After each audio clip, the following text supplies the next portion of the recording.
JEE main 2024 का mathematics का solution का सीरीज चल रहा है। एट रैंडम क्वेश्चन होते हैं और इस क्वेश्चन को सोल्व किया जाता है और इसमें से सोल्यूशन कैसे सोल्व करते हैं, कुछ ट्रिकें होती है, कुछ फॉर्मूले होते हैं जिसका यहाँ पर यूज करके सोल्व करते हैं। तो क्वेश्चन देखते हैं 20 का क्या है। 0 से 1 ए का वैल्यू 0 से 1 के बीच लाई कर रहा है और इसमें जो इंटीग्रल है, इंटीग्रल डिफिनिट इंटीग्रेशन का क्वेश्चन है जिसमें लोअर लिमिट है 0, अपर लिमिट पाई है और इंटीग्रेंट है dx 1 - 2a into cos x plus a square है। इसमें कुछ ट्रिक यूज करेंगे। आप चाहिए तो इसको ए को डायरेक्ट, क्योंकि अपने पास जो सोल्यूशन है ये किस पर डिपेंड कर रहा है, ए पर डिपेंड कर रहा है, जो सोल्यूशन है ए पर डिपेंड कर रहा है, तो आप डायरेक्ट यूज कर सकते हैं। इसमें से ए का कोई वैल्यू ले सकते हैं, 0 1 के बीच कोई वैल्यू। ऐसा नहीं है कि वेरिएबल रहते तो क्या होता है ना, इसे सोल्व करने में थोड़ा परेशानी होती है। तो वेरिएबल ए जो ए है, ए जो कॉन्स्टेंट है यहाँ पर, इसी एक की जगह पर 0 से 1 के बीच कोई वैल्यू संभव हो सकता है। तो ऐसा करते कोई वैल्यू फिक्स कर लेते हैं का, उसके बाद सोल्व करते हैं। जो वैल्यू आएगा इसमें से ए का वैल्यू पुट करके चेक करेंगे कौन सा होगा। अब ये सर थोड़ा लेंथी होगा, नहीं इसमें जो आप कीजिएगा ना तो ये आसान हो जाएंगे। इस तरह से यूज कर सकते हैं आप। अगर यहाँ पर रहता है 2a और 1 2a 4, तो यहाँ पर से a = 3 भी पुट कर सकते थे। लेकिन अपने 0 और 1 के बीच है तो हम क्या करेंगे, a का वैल्यू कुछ भी ले सकते हैं। तो a का वैल्यू 1/2 ले लिए, अब क्या सर 3/4 ले लीजिए, आपकी मर्जी। तो एक्चुअली यहाँ पर 1/2 लेंगे तो 2 कैंसिल आउट हो जाएगा, उसका फॉर्मूला यूज करने में आसानी होगी, तो इसलिए इसका यूज किया है। तो इस तरह का ट्रिक यूज कर सकते हैं जेईई मेन के क्वेश्चन में। अगर आपको आगे और आसानी कुछ बन रहा है, अगर 2 मिनट का क्वेश्चन 1.5 मिनट बन रहा है तो ठीक है, इसका यूज कर सकते हैं। तो हम लोग क्या करेंगे, a = 1/2 यूज किया। अब जैसे 1/2 यूज कीजिएगा तो 0 से पाई तो होगा ही, क्योंकि अपने पास लोअर लिमिट और अपर लिमिट दिया और 0 से पाई रखे तो 1 - 2 × 1/2 × cos x + 1/4 हो जाएगा। तो dx कितना 1 - cos x + 1/4 हो जाएगा, है ना। 0 से पाई है तो dx/2 sin स्क्वायर x/2 हो जाएगा, क्योंकि अपने को पता है 1 - cos 2x का फॉर्मूला क्या होता है, 2 sin स्क्वायर x होता है, हाँ या नहीं, sin स्क्वायर होता है। यहाँ पर हाफ एंगल फॉर्मूला की x से x/2 रखिए तो cos x कितना आ जाएगा, 2 sin स्क्वायर x/2 हो जाएगा, है नहीं। सिमिलरली ये किया तो 1 - cos 2 sin स्क्वायर x/2 किए, अब प्लस 1/4 हो जाएगा। उसके बाद क्या डिवाइड नोमिनेटर डिनोमिनेटर को cos स्क्वायर। अब ये इस तरह के फॉर्मूला आप यहाँ पर सीखिएगा, कोई भी इंटीग्रेशन रहे और यहाँ पर से a cos स्क्वायर x रहे plus b sin square x रहे, या इस प्रकार का dx रहे और a + b cos square x रहे और dx/a + sin स्क्वायर x रहे, इस तरह का कभी भी आपको मिले तो क्या करना है, cos स्क्वायर x से नोमिनेटर डिनोमिनेटर में डिवाइड कर देते हैं। इस तरह के क्वेश्चन कभी भी मिले तो इस तरह के यूज कर सकते हैं। तो क्या करेंगे, नोमिनेटर डिनोमिनेटर को cos स्क्वायर x/2, अपने पास एंगल कितना x/2 है तो cos स्क्वायर x/2 से डिवाइड कर दिए, तो cos स्क्वायर x/2 से डिवाइड किया sec स्क्वायर x/2 हो जाएगा यहाँ पर।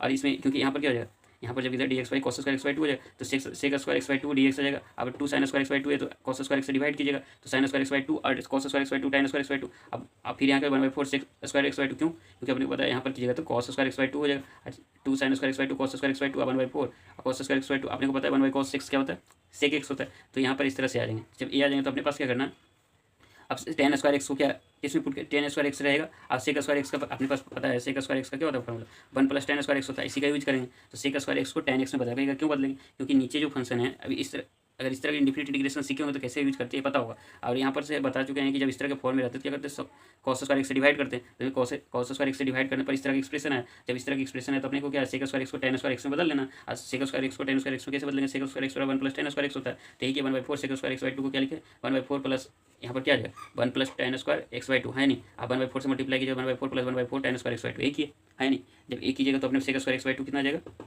dx कितना आ जाएगा। अब 2 tan स्क्वायर x/2 है, 2 tan स्क्वायर x/2 और 1/4 tan स्क्वायर x/2, अब दोनों को ऐड कर देते हैं तो 2 + 1/4 tan स्क्वायर x/2 + 1/4 हो जाएगा, है नहीं, dx तो होगा ही। उसके बाद क्या आ जाएगा, dx 9/4 हो जाएगा। जब इससे कीजिएगा तो 9/4 tan स्क्वायर x/2 1/4 हो जाएगा। अपने को अब इसमें से देखना है, जब भी इस तरह के फंक्शन रहे तो इसमें से कोशिश कीजिएगा कि नोमिनेटर में f' आ जाए और नीचे f आ जाए, इस टाइप का कुछ बन जाए, या ऐसा कोई फॉर्मूला बन जाए f' है, किस टाइप का फॉर्मूला बनना है तो कोशिश करना है f' है नीचे किसी और फंक्शन बन जाए, है नहीं, ये 1 + समथिंग कुछ भी फॉर्मूला यूटिलाइज हो जाए। तो इस तरह की यूटिलाइज करनी है। तो यहाँ पर अगर tan स्क्वायर x/2 है तो अपने को क्या करना है, f' लेने की कोशिश करते हैं। किसका f' sec स्क्वायर x/2 होगा, देखिए sec स्क्वायर x/2 किसका f' हो सकता है, तो कोशिश कर tan x/2 लीजिएगा तो tan x/2 को ऐसा समझिए, tan x/2 आप ऐसा कर सकते हैं, tan x/2 को t भी मान सकते हैं। लेकिन अगर जेईई मेन का क्वेश्चन बना तो इतना तो थोड़ा बहुत आइडिया होगा कि कैसे कहाँ पर यूज करते हैं। तो जैसे ही tan स्क्वायर x/2 है तो tan x का होल पावर tan x/2 का होल स्क्वायर हो जाएगा। यहाँ पर क्या करेंगे, एक ही है अब प्लस 9/4 है तो क्या किया 4 को यहाँ से कॉमन कर लेते 1/4, तो 1/4 कॉमन कीजिए तो 4 इधर आ जाएगा। अब फिर क्या करना, अब फिर क्या किया sec स्क्वायर x/2 के बगल में 2 × 1/2 किए तो 2 × 1/2 1 ही हो जाएगा, तो 1/2 किया। अब सर ऐसा क्यों, क्या समझ में आएगा भाई, अब यहाँ समझना है यहाँ पर देखिए sec स्क्वायर x/2 की जगह पर 2 × 1/2 किया, क्यों किया थे समझ में। अब tan x/2 लीजिएगा, अब इसको जब डिफरेंशियल निकालिएगा तो कैसे निकालते हैं, d tan x/2 कीजिएगा और dx/2 कीजिएगा इंटू क्या कीजिएगा dx/2 इंटू dx कीजिएगा और dx कीजिएगा, है नहीं। तो जब एक कीजिएगा तो ये sec स्क्वायर x/2 हो जाएगा, इसका कितना 1/2 हो जाएगा। तो अपने पास 1/2 sec स्क्वायर x/2, हम चाहते हैं कि जो अपने पास जो फार्मूला बनता है यहाँ पर जब 1 + एक्स स्क्वायर डी एक्स, जो एक्स होता है वही एक्स होना चाहिए ना। अगर ऐसा है डी एफ ऑफ एक्स रहे अब 1 प्लस एफ ऑफ एक्स का होल स्क्वायर है नहीं, तो जो यहाँ पर डिफरेंशियल के बगल में रहे डी के बगल में एफ ऑफ एक्स, तो यहाँ भी एफ ऑफ एक्स ही होना चाहिए। अगर एक्स है तो एक्स ही होना चाहिए, तभी तो tan इनवर्स इस तरफ का फॉर्मूला लगाएंगे, है नहीं। तो फार्मूला पर बनाने के लिए अपने को ये क्या करनी है, यहाँ पर tan x/2 की tan x/2 करने के लिए 1/2 करना पड़ता। अभी जस्ट देखें ना, इसके प्रोडक्ट में जब डिफरेंशियल निकाल रहे हैं तो क्या रहता है, डिफरेंशियल निकालने पर d tan x/2 D x/2, यहाँ पर क्या 1/2 सेक स्क्वायर x/2, क्योंकि d tan x/2 कितना रहता है 1/2 sec square dx/2 into dx, है नहीं यार। तो इस चीज़ को ध्यान रखिएगा जब भी ट्रिक्स यूज कीजिएगा। तो यहाँ पर d tan x/2 या tan x का होल स्क्वायर बाई 1/3 का होल स्क्वायर है, क्योंकि यहाँ पर से क्या किया 4 आपने कॉमन कर लिया, यहाँ से 4 भी कॉमन, यहाँ से 9 भी कॉमन कर लिया, 1/3 स्क्वायर किया तो 1/4 यहाँ से 9 भी कॉमन कर लीजिए, तो 9 की जगह यहाँ आ जाएगा तो कितना आ जाएगा, यहाँ से 2 था 2 यहाँ था तो 2 इधर आ जाएगा तो कितना आ जाएगा 8/9 आ जाएगा। अब 8/9 D tan x/2 tan x/2 का होल स्क्वायर 1/3 का होल स्क्वायर। अपने को फॉर्मूला क्या पता है बताइए, D X by A square plus X square पता है क्या होता है formula, 1/a tan inverse x by A होता है, हाँ या नहीं, यही होता है। तो एक ए की जगह क्या है यहाँ पर 1/3 है, एक्स की जगह क्या है, एक्स की जगह क्या है, एक्स की जगह क्या है tan x/2, यहाँ tan x/2 है, तो ये सेम है tan x/2 तो अपने को एक्स की जगह क्या रखना होगा tan x/2 रखें, हाँ या नहीं बताइए, tan x/2 रखें, ठीक है, वही करनी है ना, तो वही करते हैं। तो अब जैसे ही कीजिएगा देखिए tan x/2 रखेगा तो tan x/2, ठीक है। अब यहाँ पर क्या 1/3 है, हाँ नहीं 1/3 है ना, तो 1/3 कीजिए। अब 1/3 कीजिए तो यहाँ पर क्या लिखना होगा समझिएगा 8/9 1/3 ये आ जाएगा कि नहीं, क्योंकि अपने इसको हम अपने खुद से अलग से कर देते हैं। क्या आया था 8/9 था, उसके बाद क्या था 0 से पाई, समझिए डी tan x/2, उसके बाद कितना था tan x/2 का होल स्क्वायर और कितना था 1/3 का होल स्क्वायर, है नहीं, यही था। अब इसी को लिखना था। अपने अभी फार्मूला देखे थे D X by x square plus A square होनी चाहिए, इसका फार्मूला क्या आ रहा था 1/a tan inverse x by A होना चाहिए। तो ए यूज कर, एक्स की जगह पर अपने को क्या है tan x/2 है, तो पहले तो tan इनवर्स लगाना होगा, एक्स की जगह पर tan इनवर्स x/2 रखें। तो पहला काम करते हैं 8/9 लिखते हैं, पहला काम करना है tan इनवर्स लिखना, पहले 1/a भी लगना, तो ए की जगह 1/3 है, हाँ नहीं, तो 1/3 रख देते, तो 1/3 हो गया, ठीक है, यहाँ तो कोई परेशानी नहीं। फिर tan इनवर्स है और tan इनवर्स x है, तो x की जगह क्या रखें tan x/2, तो tan x/2 रख दिया। उसके बाद क्या रखना tan x/2 हो गया, उसके बाद क्या रखना था a, तो 1/3 रखें, है नहीं बताइए ए रखें। उसके बाद क्या करना 0 से पाई रखनी, आ रहा है समझ में, यही करनी। तो 8/9 1/3 तो कॉन्स्टेंट से बाहर कर सकते हैं, तो 3 आ गया। अब क्या करना है, अब बताइए 0 से पाई था तो x जगह क्या रखे पाई, तो tan इनवर्स tan π/2, है नहीं, होगा कि नहीं होगा। फिर क्या आ जाएगा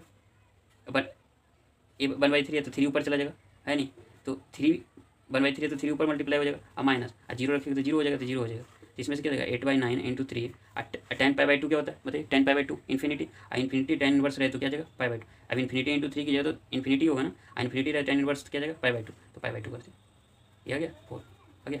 तो अपने पास कितना आ गया 4π/3।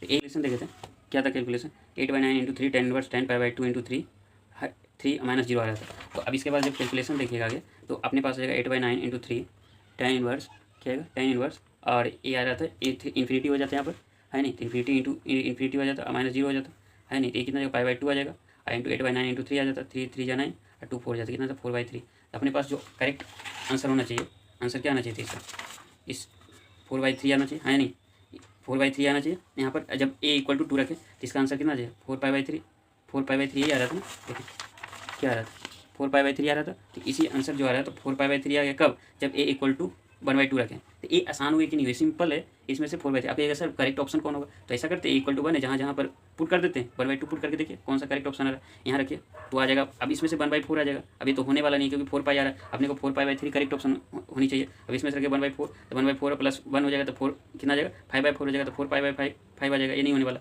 इसके बाद देखिए यहाँ पर पाई इंटू 1 - 1/4, अब 4 3 आ रहा है और ऊपर 4 आ रहा है, तो 4π/3 आ रहा है, करेक्ट ऑप्शन क्या 3 होनी चाहिए, ये तो होगा ही नहीं, ठीक है। तो इस तरह से आसान कर सकते हैं। इसमें ट्रिक कितना क्या यूज किया, बस सिंपली ए के जो वैल्यू है इस पर डिपेंड कर रहा है, तो ए को कुछ मान लेते, अगर रहता है 2 से 4 के बीच तो 3 मान लेते, अब कहते -1 और a 1 के बीच रहता है a = 0 पुट कर सकते थे। अब डिपेंड करता है किस तरह का क्वेश्चन दिया गया, उसके आधार पर हम लोग a = कुछ पुट करेंगे। तो जब पुट किया तो इस तरह से 1/2 पुट किया, उसका फॉर्मूला यूज किया और अपने आंसर फाइंड आउट किया। Thank you.